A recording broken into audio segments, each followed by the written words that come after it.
All right, today we're diving into a really powerful solution for what can feel like an impossible problem: helping teens recover from substance use. It's a model called the Alternative Peer Group, or APG for short. And to really get why it works so well, we first have to understand the massive challenge it was built to solve. So let's start with the big question, right? Why is it so incredibly hard for teenagers to get sober and then stay sober? It seems like our standard approach is just fall short time and time again. And the stakes here could not be higher. And this number really gets to the heart of it. Research shows that a staggering 85% of adolescents who go through residential treatment will relapse within just 2 months of coming home. Think about that. That is an enormous failure rate, and it tells us something is fundamentally missing from the way we've been doing things. So, what's the missing piece? Well, a huge part of it is the environment. See, after treatment, teens are often sent right back to the exact same school, the same friends, the same social scene, or using what's considered normal or even cool. They're trying to make this monumental change in their life, but nothing around them has changed at all. I think this trapeze artist analogy just says it all. It's like we're asking a teen to let go of the bar, their entire social world, with absolutely nothing new to grab onto. It's an impossible situation. Without an attractive alternative, they're just left hanging in this free fall of isolation, and that makes going back to old habits feel almost inevitable. And this is where the big idea behind the APG model comes in. It's this question: what if we could take that incredibly powerful force of peer influence, the thing that so often pulls teens towards substance use, and just flip it on its head? What if that same social gravity could be used to lift them up instead of pulling them down? So what is an APG exactly? Well, it's way more than just a support group. Think of it as a complete ecosystem for recovery. It actually combines clinical therapy, a positive community of friends, and a ton of fun, sober activities. And it wraps it all up in a model that gets the entire family involved. This quote from a teen who's been through it just nails the difference. It's not about adults telling you what to do. It's about your friends, people your own age who actually get it, holding you accountable. That peer-to-peer connection, that's the special sauce. So how does this actually work in practice? Well, it's all built on three absolutely essential pillars that work together to create that supportive ecosystem we've been talking about. Let's break down the first one. The first pillar is a brand new peer group. One of the sources calls these kids winners, and that just means teens who are actively choosing and modeling a sober lifestyle. Now look, this isn't about judging old friends.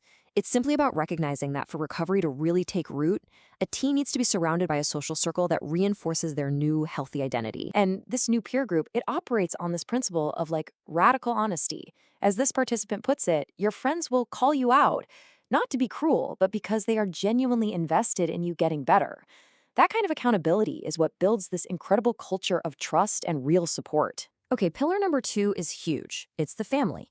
AAPGs work from the understanding that addiction is a family disease. The whole family system has been affected, so the whole system has to heal together.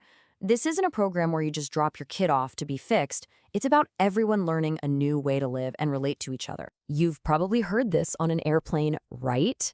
But it is such a profound metaphor for family recovery.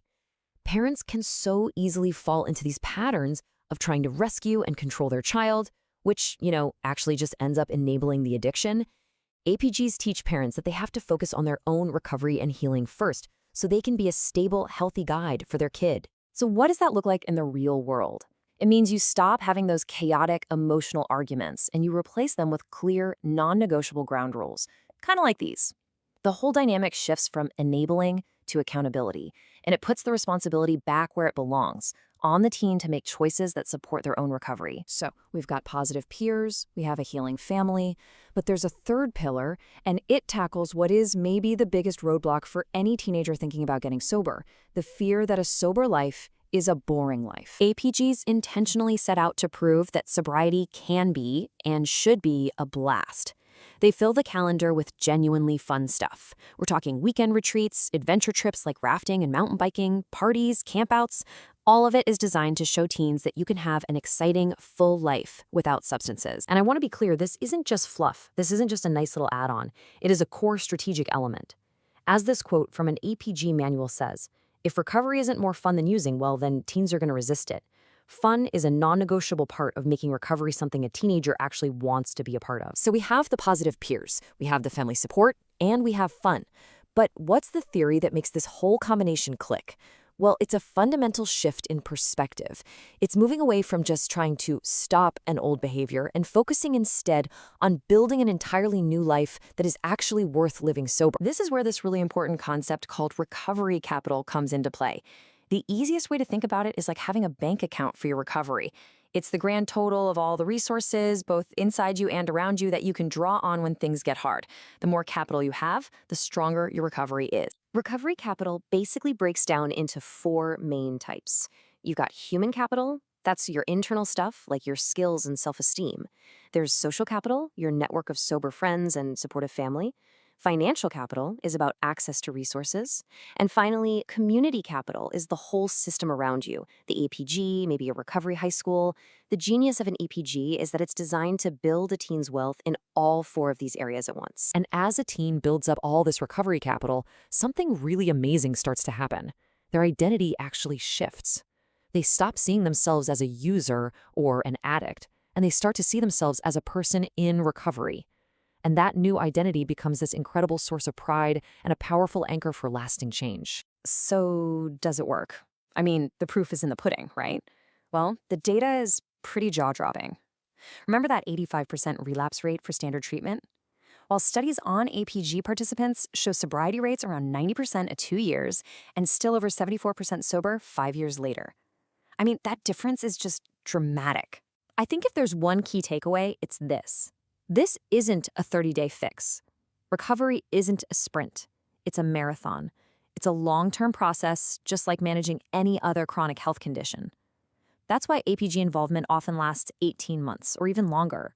It provides that sustained, ongoing support that's needed to truly build a new life. I just love this quote from a father because it captures the journey so perfectly. It is a lot of work, and it involves everyone. And what starts out feeling like this huge, resistant burden often turns into a story you can look back on and smile about, because the entire family comes out so much stronger and healthier on the other side. So we're left with this one final, powerful question to think about. If addiction is truly a disease of isolation, could the cure be as simple and as complicated as community? Thanks for watching.